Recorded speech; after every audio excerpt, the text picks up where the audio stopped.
The late Hamas political leader met Tuesday with Iran's supreme leader Ayatollah Ali Khamenei before attending the inauguration of Iran's new president Masoud Pezeshkian, before being killed Wednesday morning at his residence in the Iranian capital.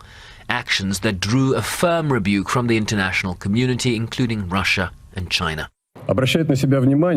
It is noteworthy that this attack was carried out on Iranian territory, where he was on an official invitation to the inauguration ceremony of Iranian President-elect Masoud Pezeshkian.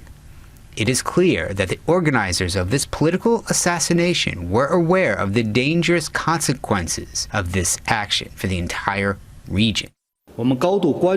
We are highly concerned about the incident and firmly oppose and condemn the assassination. We are deeply concerned that this incident may lead to further destabilization of the regional situation. The strike in Iran followed Israel's confirmed strike that killed a senior Hezbollah commander in southern Beirut, Lebanon, Tuesday, in retaliation for a rocket attack on a soccer field in the Israeli-occupied Golan Heights this past weekend that killed 12 teenagers and children. But the US says these escalations do not necessarily point to a wider conflagration in the Middle East. I don't think war is inevitable.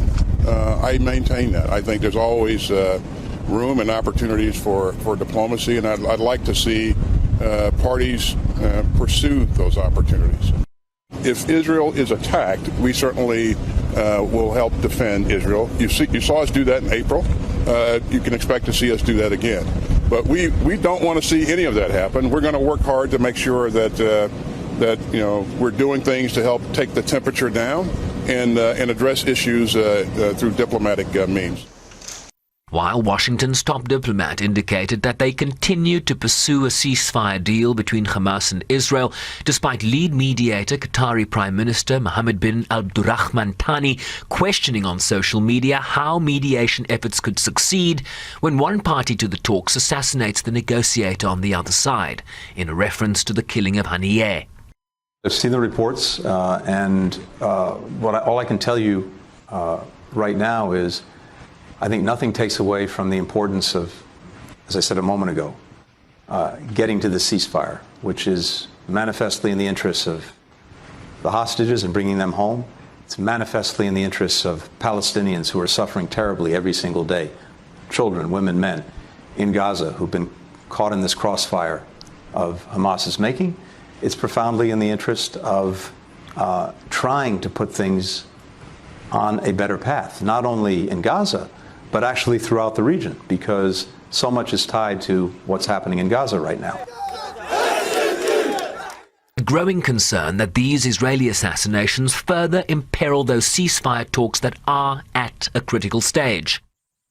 The next few days, we will see how things play out. I don't see any meaningful, long-standing solution on the horizon, because it looks like the Israeli leadership is trying to address its broader security challenges across the region vis-a-vis Iran, and is choosing to not prioritize ending the Gaza war and securing the release of its hostages. And that tells us exactly where we are. This is very much going to continue for the next few months.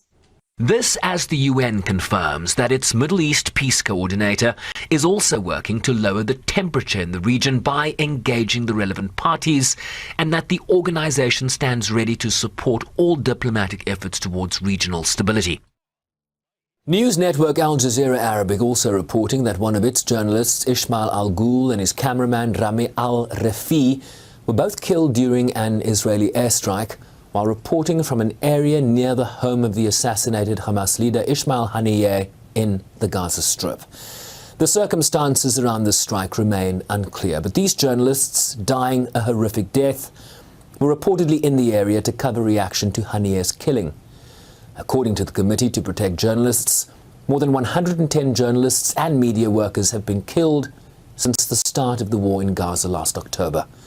Sherman Bryce-Pease, SABC News, New York.